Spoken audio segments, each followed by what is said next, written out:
అప్పట్లో నాన్నగారు, ఆ దివంగత నేత ప్రియతమ నాయకుడు రాజశేఖర రెడ్డి గారు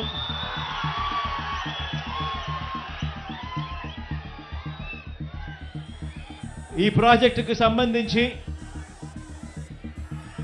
ఆయన శంకుస్థాపన చేసి ప్రాజెక్టు పనులు మొదలు పెడితే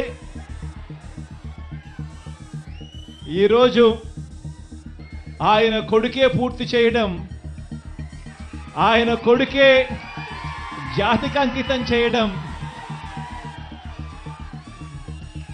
నిజంగా ఇది దేవుడు రాసిన స్క్రిప్టే అని చెప్పడానికి ఇంతకన్నా వేరే నిదర్శనమే అవసరం లేదు.